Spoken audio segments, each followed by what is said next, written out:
रियोतो और श्रीकावा burger shop में है। श्रीकावा इंग्लिश में थोड़ी कमज़ोर है। वो पूछती है, रियोतो इस लाइन का मतलब क्या है? क्यों ना मैं अपने दोस्त से पूछूं? रियोतो कहता है, तुम्हें उससे पूछने की ज़रूरत नहीं है क्योंकि मैं इंग्लिश में अच्छा हूँ। जिसके बाद वो श्रीकावा को उस लाइन का मतलब बताता है कि इस दुनिया में हर किसी ने कभी न कभी किसी न किसी से झूठ ज़रूर कहा होगा। तुम्हें सिर्फ इतना बताना है कि तुम्हारी ज़िंदगी में उस आदमी के बारे में जिसने तुमसे झूठ कहा है, दूसरे शब्दों में वो तुम्हारे प्रति ईमानदार है। कावा कहती है, तुम तो ईमानदार हो। हर लड़का इस दुनिया में ईमानदार बिल्कुल नहीं है। मुझे लगता है तुम ईमानदार हो और वैसे भी मुझे तुम पर विश्वास है। श्रीकावा बोलती है, हमारे रिलेशनशिप को 1 महीना पूरा होने वाला है, क्यों ना हम डेट पर जाए, हम बीच पर जाएंगे। वह सोचने लगता है, श्रीकावा स्विम सूट में कैसी लगेगी? वो बोलती है, तुम किस ख्यालों में खोए हो? वो बोलता है, मैं तैयार हूँ। श्रीकावा बोलती है, मैं बहुत ज़्यादा एक्साइटेड हूँ। अगले दिन क्लासरूम में श्रीकावा अपने इंग्लिश के टेस्ट के नंबर बता दी है। वो बोलते, तुम्हारे बहुत अच्छे नंबर आए हैं। जिसके बाद वो रियोतो से इंग्लिश के नंबर पूछती है। रियोतो के नंबर ज़्यादा आए होते हैं। मारिया भी उस क्लासरूम में होती है, वो उनकी बातों को सुन रही होती है। जिसके बाद रियोतो अपने दोस्त से मिलता है, उनके नंबर भी अच्छे आए हुए हैं। वो इस बार गर्मियों की छुट्टियों में मज़े करेंगे क्योंकि इस बार उन्हें एक्स्ट्रा क्लास लेने की ज़रूरत नहीं है। मारिया रियोतो का इंतज़ार कर रही है। वो वॉशरूम से बाहर निकलता है। वो बोलती है, रियोतो तुम इंग्लिश में बहुत अच्छे हो, मुझे इंग्लिश सिखाने में मदद कर सकते हो? वो बोलता है, मैंने श्रीकावा से वादा किया है कि मैं उसे इंग्लिश सिखाऊंगा। मारिया कहती है, क्यों न तुम गर्मियों की छुट्टियों के बाद मुझे इंग्लिश सिखाओ। वो मारिया की बातों का कोई जवाब नहीं दे रहा होता है। वो बोलती है, मुझे मैथ सब्जेक्ट भी समझ नहीं आता है, क्या तुम मेरी होमवर्क में मदद कर सकते हो?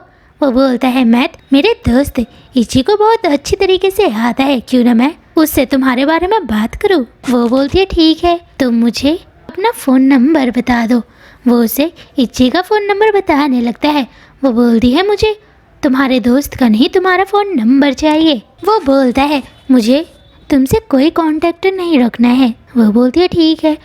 कुछ दिन के बाद मारिया रियोतो को मैसेज करती है कि तुम 23 तारीख को फ्री हो, क्या तुम स्टडी में मेरी मदद कर सकते हो? वो उसे रिप्लाई करता है कि उस दिन मेरी क्लास है। मारिया उसे मैसेज करती है, क्यों ना तुम 23 तारीख के बाद मेरी स्टडी में मदद करो, और किस दिन तुम फ्री होंगे? श्रीकावा उसके सामने आती है।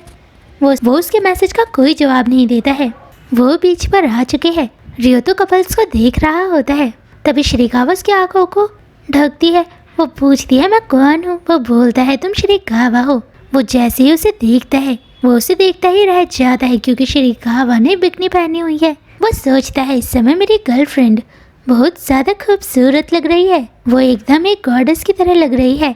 श्रीकावा बोलती है, क्या मैं दिखने में खूबसूरत नहीं लग रही हूँ? वो बोलता है, तुम दिखने में खूबसूरत लग रही हो। जिसके बाद वो बोलती है, जिन लड़कियों ने बिकनी पहनी हुई है, क्या तुम्हें उनके साथ डेट करने में मज़े आ रहे हैं? वो बोलती है, रियोतो आज तुम एक लड़की के साथ डेट कर रहे हो जिसने बिकनी पहनी हुई है, क्या तुम्हें मज़े आ रहे हैं? और इस समय तुम्हारा चेहरा पूरा लाल हो चुका है और अब तुम मेरे साथ चलो। वो उसे अपने साथ ले जाती है। जिसके बाद वो बीच के किनारे बैठे होते हैं। वो उसे सनस्क्रीन लगाने के लिए कहती है। वो उसके शरीर पर सनस्क्रीन लगा रहा होता है। वो इस समय दूसरी दुनिया में ही है। वो था टेंका टेबल सोचने लगता है। रियोतो कपल्स को देख रहा होता है। वो सोचने लगता है, श्रीकावा के शरीर पर सनस्क्रीन लगाकर मुझे बहुत अच्छा लग रहा है। मेरे दिल में उन बॉयफ्रेंड के लिए इज्जत और भी ज़्यादा बढ़ चुकी है जो अपनी गर्लफ्रेंड के शरीर पर सनस्क्रीन लगाते हुए बात करते हैं। जिसके बाद वो दोनों साथ में एंजॉय करते हैं। जिसके बाद वो साथ में समय बिताते हैं। वो दोनों एक दूसरे के साथ बहुत खुश हैं। श्रीकावा उसे बताती है कि मैंने अपने दोस्तों को बताया कि मैं तुम्हारे साथ डेट पर जाने वाली हूँ, तो उन्होंने मेरे साथ शॉपिंग की। मैंने 30 से ज़्यादा स्विम सूट पहन कर देखे, मुझे ये पसंद आया। जिसके बाद मेरी दोस्त मेरे घर पर आई। उसने मेरे नाखून पर नेल पेंट लगाई ताकि नेल पेंट के साथ ये ड्रेस मैच हो। कुछ समय के बाद मौसम बिगड़ता है। वो दोनों एक इन के बाहर रुक जाते हैं। वो अपने घर पर फ़ोन करते हैं। श्रीकावा अपने डैड को फ़ोन करती है। जिसके बाद रियोतो बोलता है शिरीकावा तुम्हारे डैड ने तुमसे क्या बोला? वो उसे बता दी है। मैंने अपने डैड को बताया कि मैं अपने एक दोस्त के साथ हूँ, तब उन्होंने मुझे इनमें रहने की इजाज़त दे दी। वो बोलता है मेरे घर वालों ने भी मुझे इनमें रहने की इजाज़त दे दी है। वो दोनों इनके अंदर जाते हैं। रिसेप्शनिस्ट उन्हें एक कमरे का प्राइस बता दी है। शिरीकावा बोलती है हम एक ही रूम लेंगे। रियोतो हैरान है। जिसके बाद वो कमरे में जाते हैं। वो बोलता है शिरीकावा क्या तुम शावर लेना चाहोगे, क्योंकि इस समय बहुत ज़्यादा ठंड हो रही है। वो बोलती है तुम्हें भी तो शावर लेना है। वो बोलता है मैं बाद में शावर लूँगा। जिसके बाद वो सिटअप करने लगता है।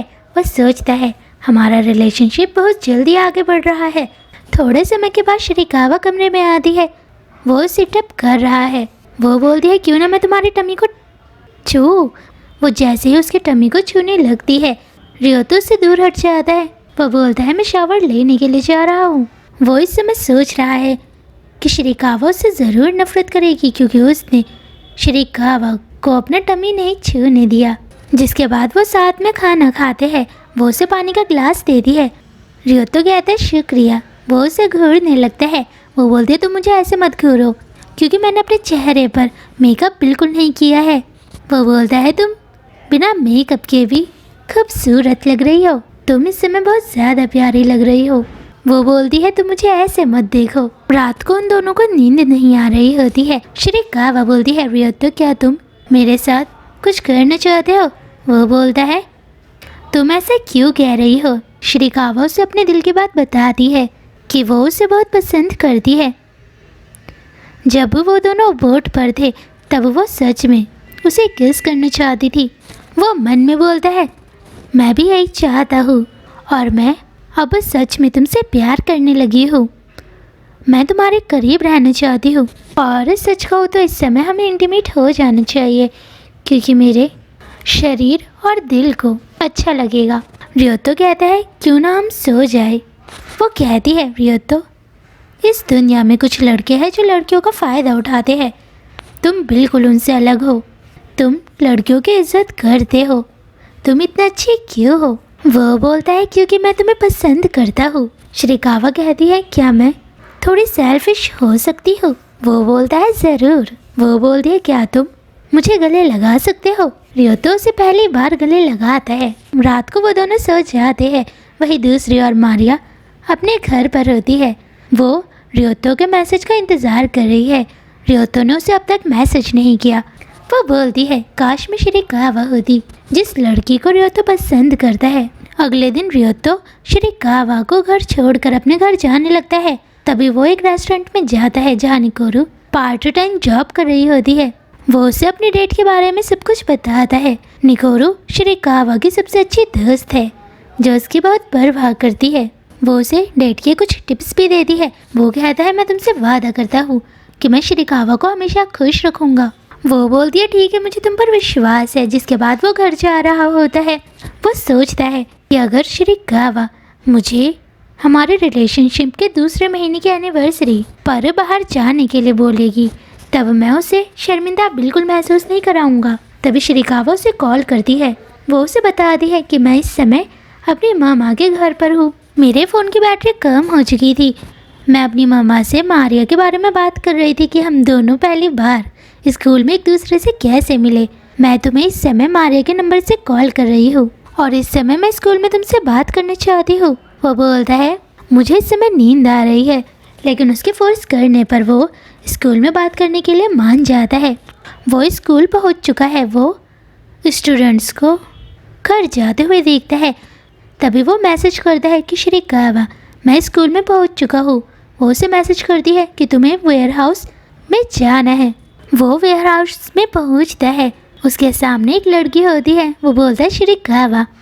वो बोलती है रियोतो मैं तुम्हारे साथ कुछ करना चाहती हूँ। रियोतो हैरान हो जाता है। वो मन में कहता है शिरीकावा एक दिन ज़रूर, जैसा वो इस समय मेरे बारे में महसूस कर रही है वो कुछ समय के बाद वैसा महसूस करना बंद कर देगी। उस कमरे में बहुत ज़्यादा अंधेरा है।